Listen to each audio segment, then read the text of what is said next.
at the end of the day, we are humans meeting humans. And I think we all know when we're meeting someone authentic. And that day, this patient, never saw him again and don't know anything about him really. But what I do remember is the graciousness of a human accepting me as this rookie on-call chaplain who knew very little.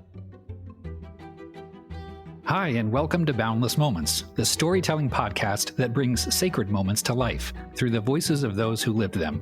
I'm Nathan Houchins. Support for Boundless Moments comes from the Sacred Moments Initiative. At Boundless Moments, we are careful to ensure that all stories comply with healthcare privacy laws. Details may have been changed to ensure patient confidentiality. All views expressed are those of the person speaking and not their employer. Some stories featured on Boundless Moments may contain themes or content that could be upsetting for some listeners. We encourage you to use discretion and take care of yourself while listening. Dale Nikkel is the manager of spiritual care at St. Joseph's Healthcare in London, Ontario, Canada. Dale is a Canadian Association for Spiritual Care certified supervisor educator and a registered psychotherapist with the College of Registered Psychotherapists of Ontario. He earned a PhD in interdisciplinary research in social issues, focusing on the intersection between bioethics and theology with a focus on advanced care planning. A former school teacher, writer, and musician, Dale draws on his own life experiences to help deepen reflection regarding spiritual health in the healthcare environment. Originally from Winnipeg, he now lives in southern Ontario with his family, including a dog named Penny.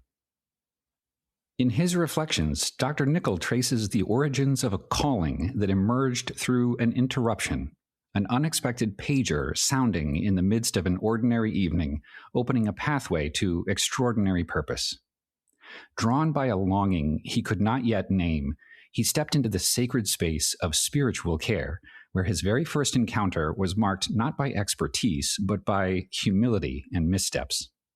At the bedside of a dying man stripped of training and pretense, he discovered that healing presence can begin simply with one human being willing to sit with another. In these imperfect, yet tender and profoundly real moments, he found that the calling is less about knowing what to do and more about willing to show up with an open heart during life's most fragile thresholds.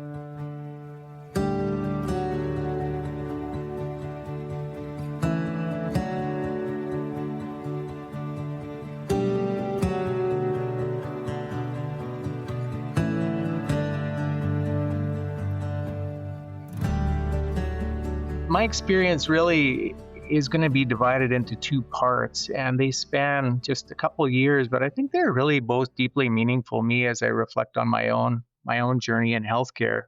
The first one takes place in Ontario when I was at a time in my life where I was a little bit restless in terms of my career. I had tried several careers, including a career in teaching, a career in music as an aspiring singer-songwriter, and also a brief career in advertising as a writer. But I was still looking for what I wanted to do with my life. And at this point in time, I remember the day exactly because I wasn't involved in healthcare at all, but we had friends over for supper.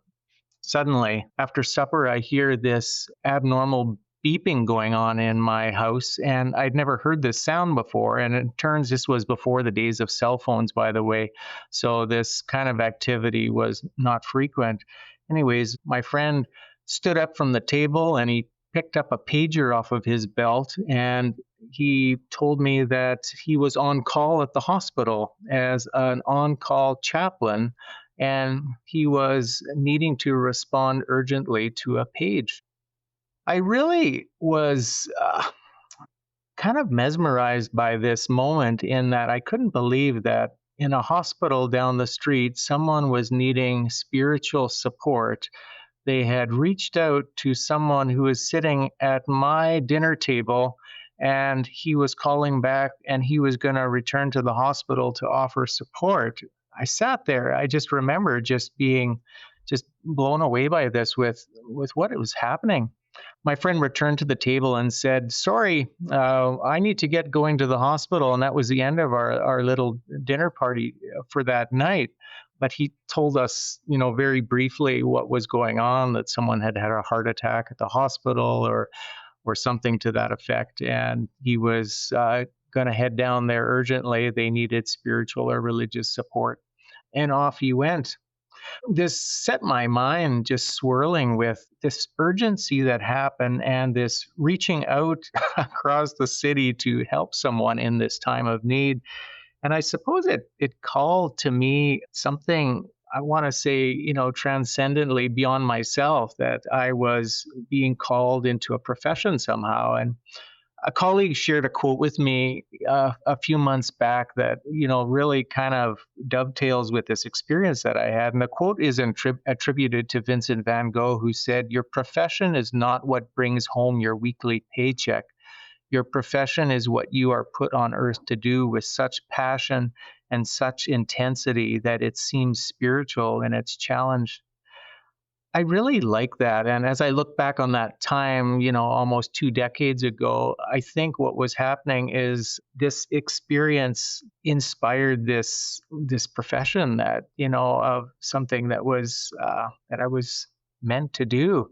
Anyways, how it all ends is that I too joined that volunteer spiritual care team as an on-call chaplain. And really it set the career path forward as I, went and completed the training to do that, went into supervisory training and so on. It just set the path to this. So I guess when we talk about sacred moments, we talk about moments, experiences that are boundless, that are ultimate, that are transcendent and that have a deep interconnectedness. And I think this moment with my friend at the dinner table, the on-call chaplain, and this chance moment that the his pager would go off right during our visit. I think it felt transcendent. It felt beyond myself. It called to ultimate parts of myself in a sense of a calling of something more, and just boundless in that it is beyond just that moment in time, but it has extended now almost 20 years. When I think back to that, I'm so grateful for that moment. And it's just feels like a bit of a fullness of time where, something was happening in a simple beep of a pager. I think the second part of that story for me is the first time that I was on call, and this moment that I too was carrying the pager. In the day of cell phones right now, it seems really odd to be talking about the joy of a beep or the just kind of that newness or that curiosity that what is on the other side of that pager. But I remember the first time that my pager went off and I too was called to the hospital, and I don't remember exactly the situation, but I know enough. It was an end of life kind of situation where someone was struggling spiritually or religiously, and I was coming to join them at the bedside. And here we go again, a moment of learning, and I felt that same beating heart and the excitement of this is what I meant to be. Like, I got down to that hospital so fast and was so excited to enter that room and to be present to that patient and do anything I could. It's kind of painful, if I'm honest, to think of that as I really had little training, little experience, little theoretical knowledge, and yet I arrived as a human and being present to this patient as a person. I remember the book I brought to the bedside, and I shudder a little bit to think of, that I was bringing, a prayer book or more religious prayers, and did very little assessment of what the spirituality might be of that patient. I had little, little knowledge of spiritual assessment or safe and effective use of self, and this knowledge that has come in the years since. But I offered my little prayer in that moment with my naive excitement and that sense of eagerness to really contribute and be present to him. And he was very polite, I recall. And, he said, "Thank you." And then we began to have a human conversation about life. And he was so generous to me. And his graciousness as a patient, I will always remember. What made that moment sacred, it really reflected to me that I think in healthcare, there's all of the apparatus of medicine, of healthcare, of the therapeutic side of things. At the end of the day, we are humans meeting humans. And I think we all know when we're meeting someone authentic. And that day, this patient, never saw him again and don't know anything about him really. But what I do remember is the graciousness of a human accepting me as this rookie on call chaplain who knew very little. But, when all was said and done, I was able to meet him as a human, and it taught me, I think, at the heart of care really is that human connection and that authenticity. And I think to link that to sacred moments once more, it's that sense that interconnectedness of that moment, that we were strangers, but there was a connection of being part of a human family there. I think that kind of transcended a simple conversation for me. And the fact that I'm talking to you about this almost 20 years later just kind of suggests the transcendence of that moment too. It was beyond that moment. And, I treasure that, even today. And it's an ongoing reminder of me of the importance of authenticity, of humanness at the core of medicine.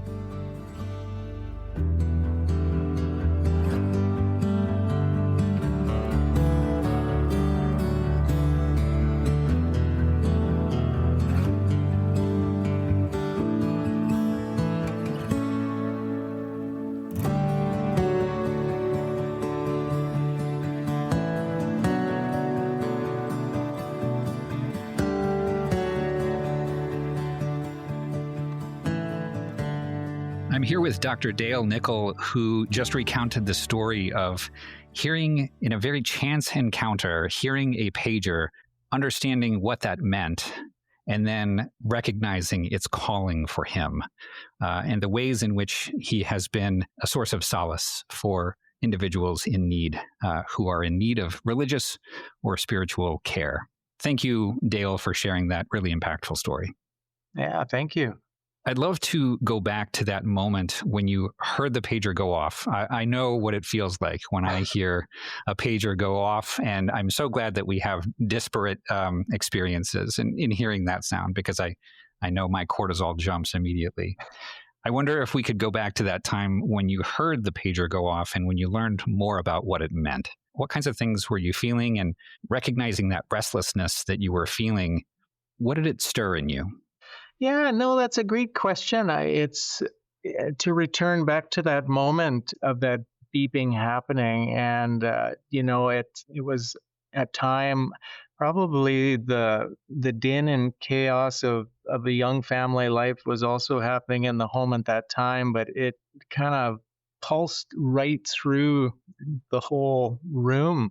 Yeah, I think the first piece was curiosity, because I actually was not aware that he was a part of this on-call team. To my knowledge, I don't have any remembrance of that. And so the first thing was, what was this? And he excused himself from the table and then had to have a private conversation, and that this was the hospital. I knew he was not a medical practitioner of any sort. So what business could he have with the hospital? And, I knew of him to be a religious person. And as he shared more, it just, the intrigue in me grew as I heard more and more. I was like, okay, a volunteer spiritual care person, this is interesting. What might they do? I think I had a vague sense of a hospital chaplain, but at this point, not a very fleshed out view of what that role might be. I think in Western culture, I think I was raised on TV shows like MASH, where you get an idea of what a chaplain might be from Father Mulcahy or something like this, but kind of a general sense of somebody in my own dining room that is being called to a hospital center. It was really, really intriguing. And it just, it called a deep part of myself, like, wow, that sounds really interesting. But even that word interesting feels like not enough. I was like, that's something that I would like to be a part of, and to be called to such an important place of someone's wanting to have a spiritual conversation or a spiritual interaction or some sort of deeper engagement about life, because life is short. And I think if I'm if I'm honest, I think I've always been intrigued by the topic of death and dying, and not in a morbid sense, but in a sense that inspires kind of the vastness of our existence, the preciousness of life, and the finality and the irreversibility of it all. How does this all fit together? I always was kind of a bit of a very amateur philosopher or thinker wanting to think through these ideas, but more for reflection, and a source of how am I caring about my life and being present to those around me.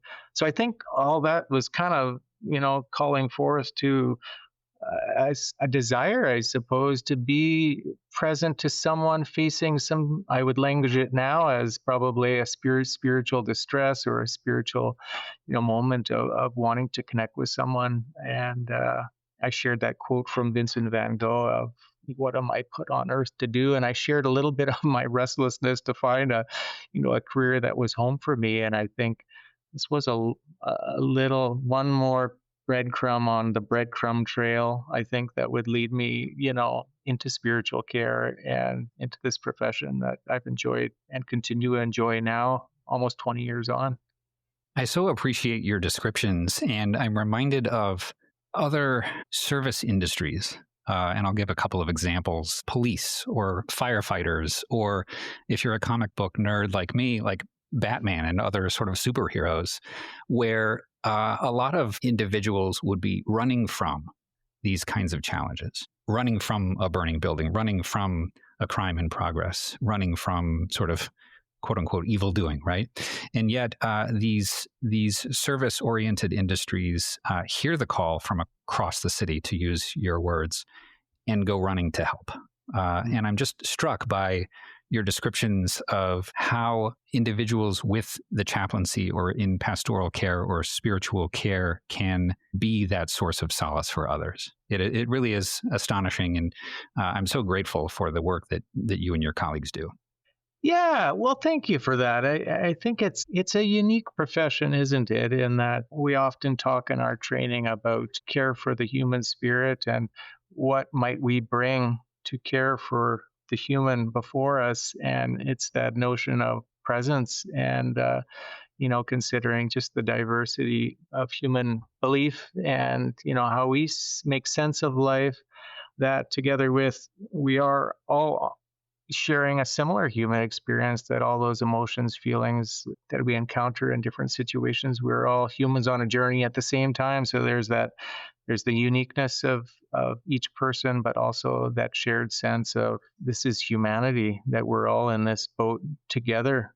I don't know. I think I can speak for myself. I just have counted it a huge honor to be present to people. Sometimes, we talk about the phrase intimate strangers, and it's those moments where you may get called to a situation and it's perhaps a brief encounter, and that's probably it in situations. But what an honor to be there for people where you're facing, the starkness of life and healthcare situations. And as you know so well, just the urgency, the uncertainty, all those things are front and center as you're trying to make sense of this and trying to hold on to those anchors of meaning, perspective in the middle of it. As I do count myself along with many who suggest that healthcare is spirituality is central to healthcare. We are encountering situations that inspire thoughts of death. This is Daniel Sulmazy talks a lot about this, is that we encounter a serious illness, it inspires thoughts of death, which also inspires existential anxiety and thoughts, and that in turn inspires one sense of spiritual wonder and questioning. What am I doing here? How do I make sense of this situation? How might this affect my family and those around me? Yeah. So, anyways, it's an honor to be a part of those situations, and it's complex. It can be really, really messy too, and really intense as life comes home, in its fullness. So, anyway, it's yeah. Thanks for that reflection. Thank you. And we talk a lot about the sort of contexts, the moments that kind of lend themselves to sacred moments. And we often talk about some version of distress or tension as a sort of precursor. And I can imagine that in this role of yours, that is all it is. Those are those moments where we have those kinds of spiritual tensions and those existential questions arise. Those are the moments I think that really lend themselves well to support from a spiritual sense. Yeah, I really appreciate the work of Ken Pargamont and X-Line and their talk about spiritual struggles. And I think, there's a lot to be said for those moments where life is in tension. When life has no tension, everything is going fine.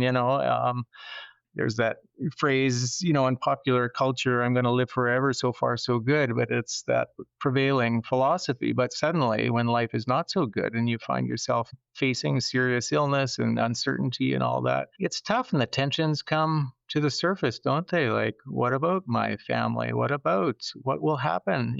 Suddenly there's that circle of love around you, and what does that mean? What about broken relationships or estranged relationships or tensions that might exist? And what about my own relation to the transcendent? What is my existence? And for some, they have put some of those questions to bed, but for others, these are open questions that search, that quest, for something bigger. And serious illness or difficulty, I've experienced that in my life. When things are hard, the roots are going deeper and kind of moving towards, a source of meaning that I can hold on to and find my way through a circumstance, and, find those nuggets of wisdom that give me perspective, that help me navigate that. And I think that's really at the heart of spiritual care, is that what is your belief system and how is it helping you? And I think what we're trying to do is shine a light on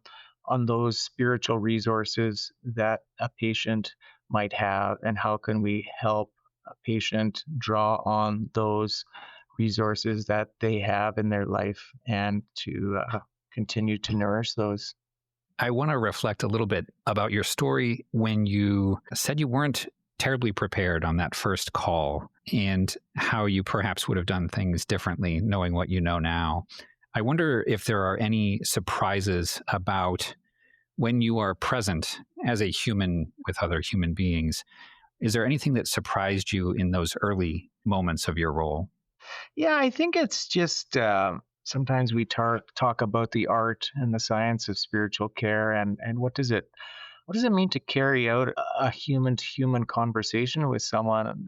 This isn't unique to spiritual care, I don't think. I think any practitioner or clinician is talking about that therapeutic relationship and how to be authentic and real and caring and compassionate and all those things. In spiritual care, when I think of that first encounter that you were reminding me of, as I was sharing, I think there was in some ways a beautiful childlikeness to it, in that I was showing up with that eagerness. And once we moved past that initial stage of the visit, I recall there was a beautiful humanity and an authentic conversation that happened. But the first part, why it's troubling for me to think about, some 20 years later, is the danger fraught with spirituality and religious beliefs, and being careful with assumptions, and the dangers of things like proselytization and boundaries and the power relationships. It's really kind of in that phrase of safe and effective use of self, and to recognize the power, the dynamics that do exist, and the vulnerability of the patient in that moment, and what is their perspective, what are their beliefs. And rather than me pulling out my prayer book of what I thought he would like in that situation, I think that's really the assessment moment that was largely missing in that visit. Is, tell me what's important to you. How do you make sense of life? Tell me about you. Tell me how you make sense of the world. Tell me how you nourish your spiritual health. Tell me what I can do to help you. And it's a difference, right? That instead of me bringing the answers, the assumption is that the patient has the answers. They've lived their life. They've found this meaning. And how can I help them rediscover it or connect them with community partners that might be helpful, religious leaders, spiritual leaders that might be helpful to them in that situation. Maybe broker some of those relationships and help, make those connections. It sounds so much more meaningful to be able to meet a person, a patient, where they are and offer solace in what they are seeking rather than to come with a sort of a pre-prescribed method. Yeah, I think there's a key assumption there, isn't there? As there's the beautiful diversity of humanity, there's some dignity there too. I think that I respect you, as a person, and more, I think an aspiration to humility that I don't have the answers.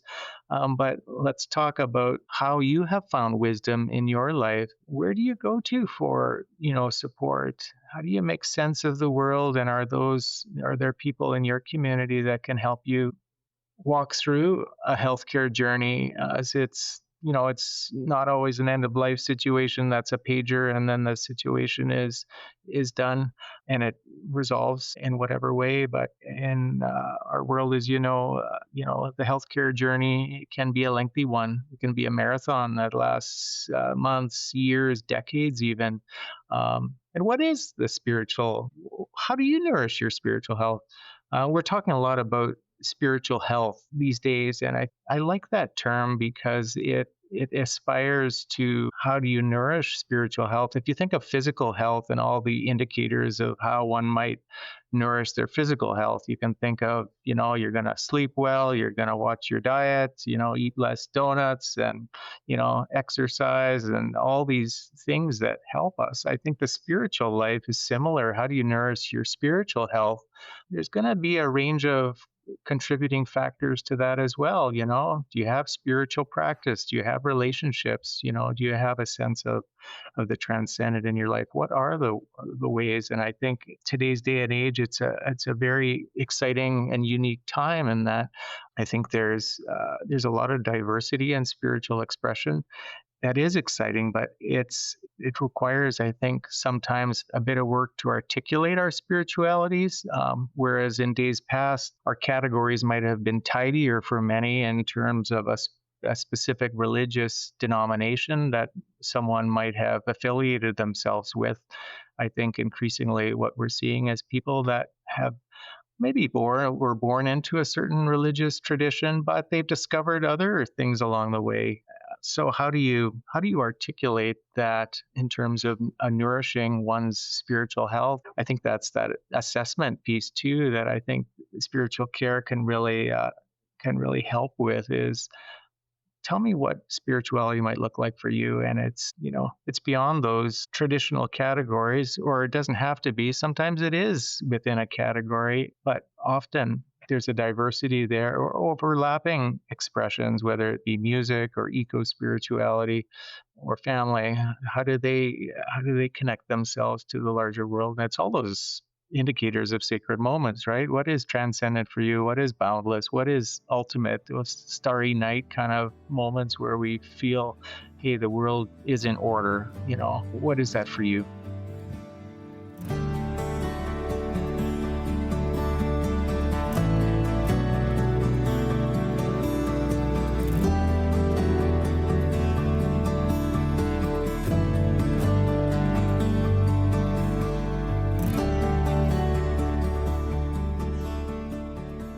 Is there anything about your background and lived experiences so far as a teacher or as a musician or as a writer that you think has informed the ways that you show up to patients and their family members in these moments? I think it is. I appreciate that question. I think for me it is an appreciation for the diversity of spiritual experience. I grew up in a Mennonite Brethren home, and it was a strong spiritual focus to our home. And I ended up in the Anglican tradition. But in addition to that, and those are still important sources of spiritual nourishment for me, I also, as I mentioned, I spent some time in the music industry trying to make a go of it as a singer songwriter, and I think it was those decades that sometimes feel like a waste of time. But the kind of the side effect of those were the guitar and music began to be a key source of my own spiritual practice in expressing, what was in my heart. And I think in addition to that, more recently, nature and reflection and nature and family and some of these things that I may not in earlier times of my life express them as spiritual practices, but I think today I would. Yes, I go to church.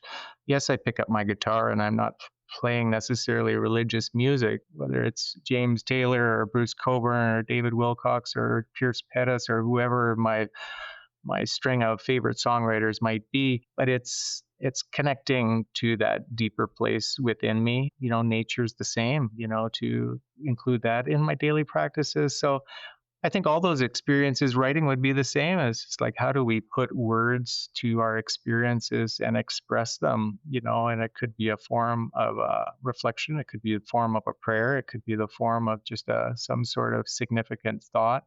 I think there is a greater, appreciation in me, I think, for how many different expressions of spirituality might be. I would include philosophy in that now after doing some studies the last 5 years of just engaging cognitively in some of these, larger philosophical conversations. I find it sometimes the existential reflection, it feels spiritual to me.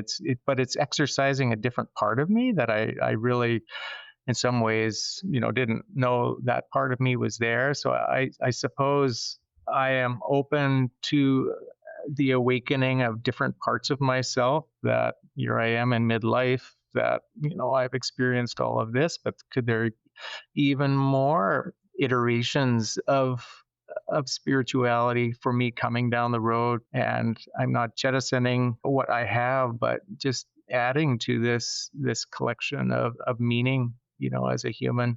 So all that to say, I think in terms of people that come to our centers, I think there is a diversity of spiritual expression that's beautiful to me. And I think it's an honor to serve and to try to appreciate all the different ways people express meaning. I love how you describe that, and I love the term anchors of meaning as well. When people are seeking out what brings them meaning, that is such a powerful metaphor, that anchor piece. And just a couple of other reflections. I love the thoughts about sort of the flow state, as some call them, in nature and music.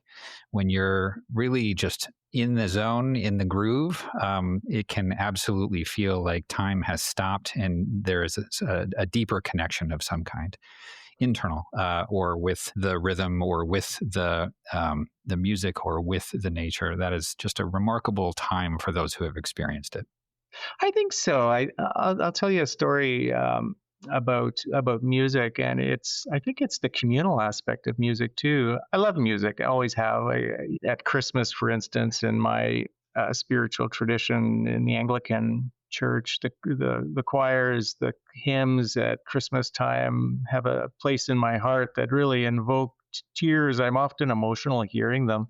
And it surprises me, but it's also super comforting to feel those again, because it connects to my childhood, it connects to family, it connects to experiences across my life of hearing these Christmas carols.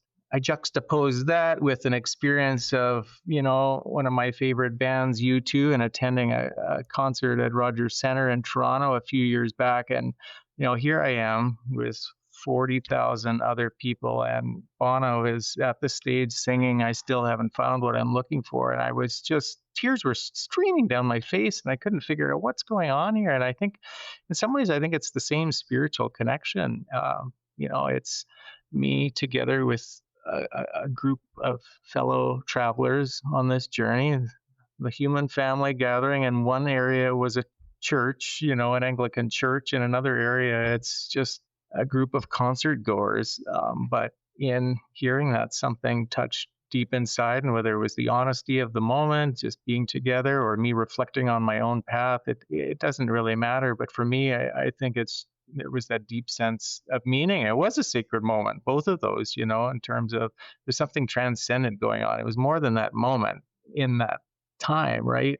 There was something ultimate there. I really like, Paul Tillich's, expression there is something that really moves down to the absolute core, the of, existence and why am I here? I felt at home there in both of those situations. So I think, that's another example of just this, I think this openness to different expressions of transcendence. And I think both of those were transcendent moments that also had an immanent quality in the moment to them too. And I think there's this really interesting interplay, I think, between immanence and transcendence, if we allow ourselves to reflect that way. I wonder if you could speak a bit more about that immanence and transcendence. What's your impression of the relationship between the two? It's a great conversation, isn't it? And I think, I've reflected a lot about that over the past years in my dissertation, about immanence versus transcendence. And I think in the healthcare setting, there's lots written about immanence, meaning the physical and the focus in medicine on the physical. And the philosopher Charles Taylor talks a lot about this too, the immanent frame that is kind of closed within. There is not a consideration of the supernatural or a larger picture.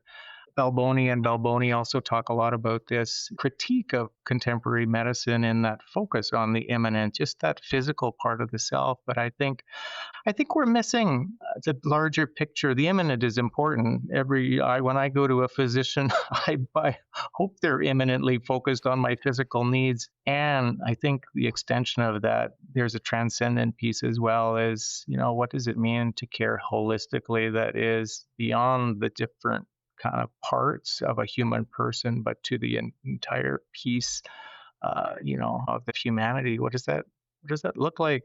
I think we've got some work to do there, and I think probably it's about transcendence is a little harder to articulate. It doesn't line up very well with the scientific method. There is, it's more mysterious. And let's face it, I think we like more certainty. We like the data. We like the empirical aspects, and I totally see why. I want that in my medical care as well. For me, it's and we also be open to the transcendent. I think this is the Sacred Moments Project, really, and I think in a nutshell is encouraging that openness to transcendence. Both need to be there, and different renditions of that, considering I think people see their lives transcendently in many religious traditions. There is a reality beyond the physical moment here, and how are we helping people include those expressions in their healthcare journey? We struggle. I think we really struggle with that in healthcare. Don't get me wrong. I'm really grateful for all of the training that very much focused on the immanence, and I am exceedingly grateful to be the type of clinician that I can be in order to take superb care of patients that are in need. And to your point, I think we can certainly do a better job of introducing or perhaps fostering a bit more transcendence in our conversations and in our practices.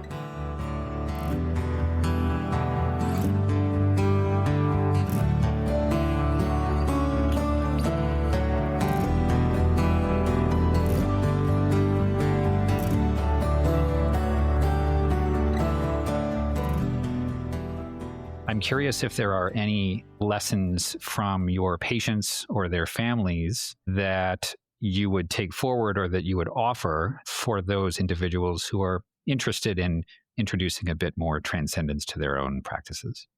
Yeah, it's a good question. I think it's just that openness.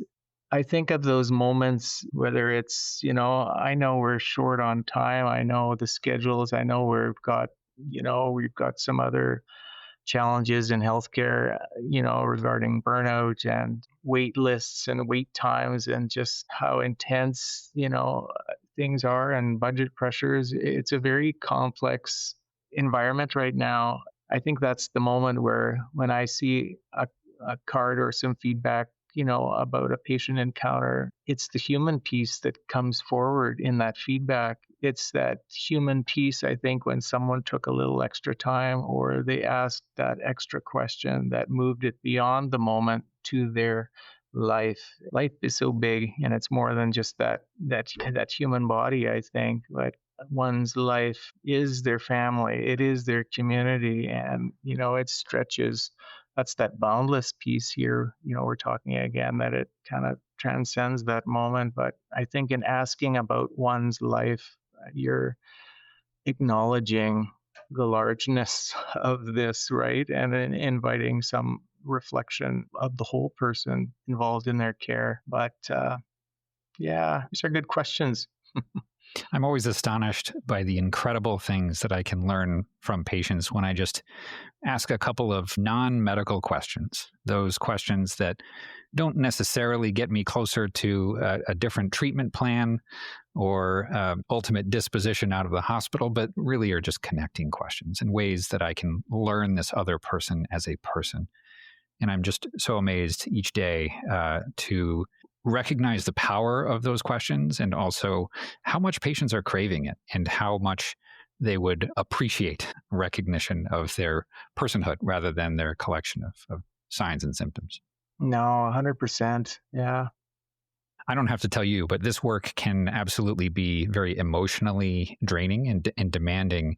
How do you care for yourself and sustain your own spirit, especially in the midst of grief and loss and end of life moments? In a leadership position now, I'm not at the bedside.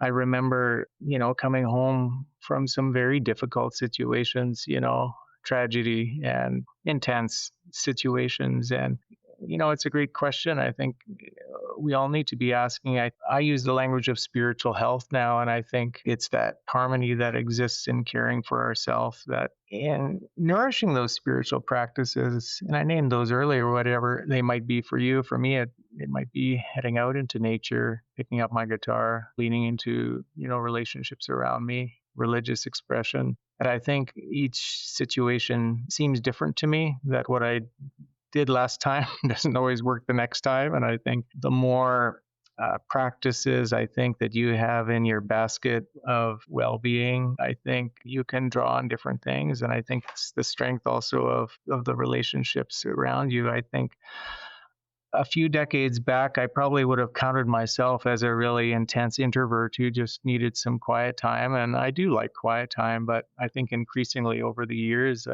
I've just learned the importance also of relationships and collegial support and family support. And, there's a human family here. Every practitioner is kind of dealing with their day and, holding a heavy load, as someone said, but in supporting each other, I think probably that relational piece is probably the biggest piece for me right now, and sharing and trying to connect. And, the COVID-19 experience probably that inspired that a little bit more. I noticed through those years just the importance of human relationship, just the power of a quick text or a short conversation or a FaceTime and connection to those, who are in my corner and who know me, and I can let my guard down and just be whatever I am in that moment. So that's a long meandering way to suggest it's a basket of things in caring for oneself. But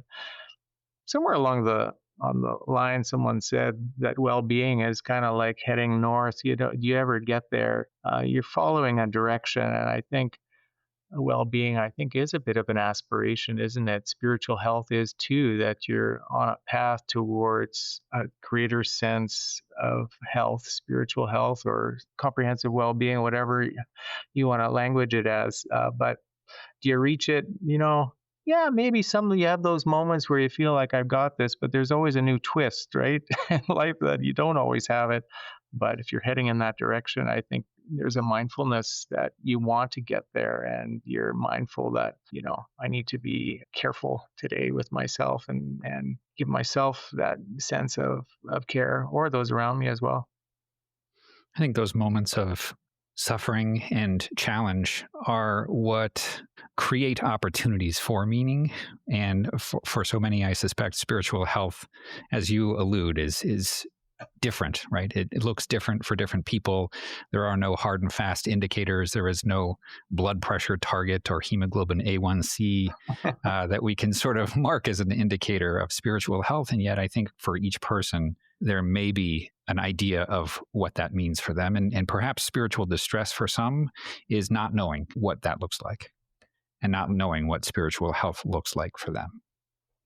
Yeah, that's interesting, isn't it? What are the indicators of spiritual health? This is what I suspect the analytical folks in the audience are wondering, right? Like how can I assess, a person's spiritual health? How can I assess my own? What kinds of things can I look toward? Well, that's a great question, right?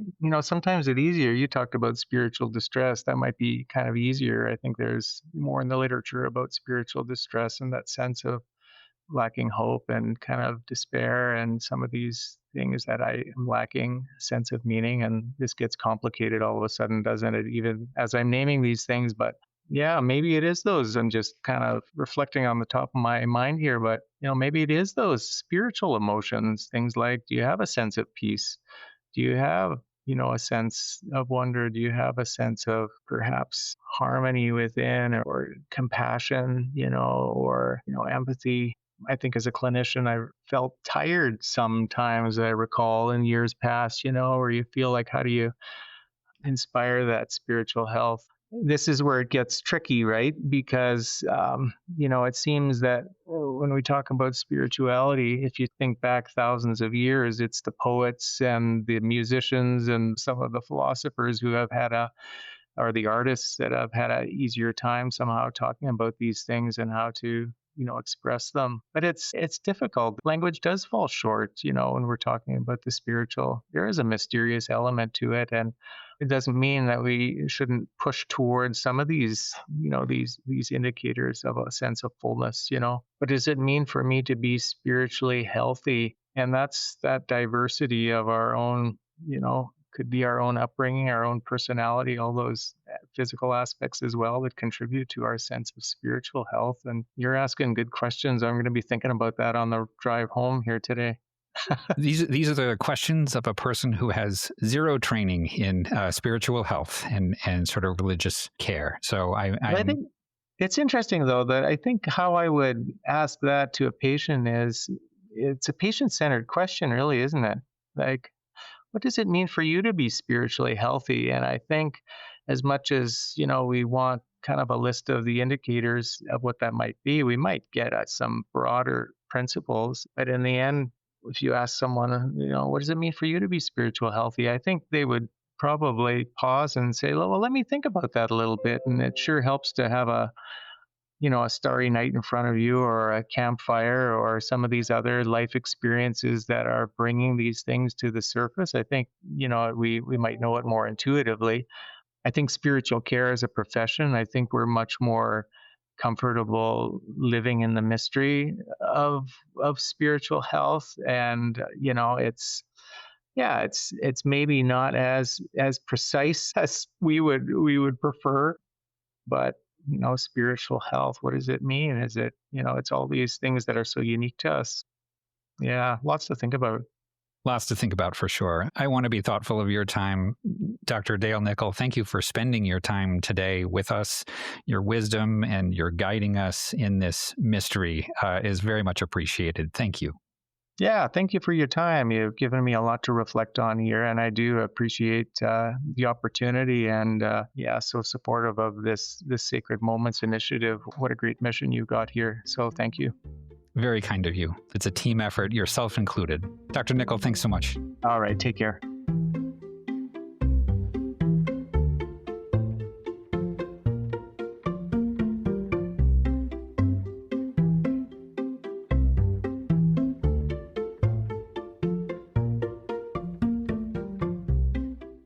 We would love for you to be a part of this movement, and we would be honored to hear your story. If you have experienced a moment of grace, connection, or empathy that changed you, we invite you to submit it for consideration to be shared on Boundless Moments. By sharing, you not only contribute to a collective celebration of human connection, you may also inspire others to recognize and cherish the sacred moments in their own lives. To discover more about sacred moments and to share your own story, please visit sacredmomentsinitiative.org. This episode of Boundless Moments was produced, edited, and mixed by Nathan Houchins. Our program manager is Jessica Ameling, and our publishing and social media manager is Rachel Erlinger. Our podcast is made possible by the Sacred Moments Initiative, a humanistic project whose aim is to study, catalog, and share sacred moments. Learn more at sacredmomentsinitiative.org. Boundless Moments is also made possible by donations from listeners like you. Thank you so much for supporting our work in sharing sacred moment stories. If you enjoyed this episode, please subscribe to the show wherever you get your podcasts and drop us a rating or review to help others connect with us. I'm your host, Nathan Houchins. Thank you for joining, and until next time, be well.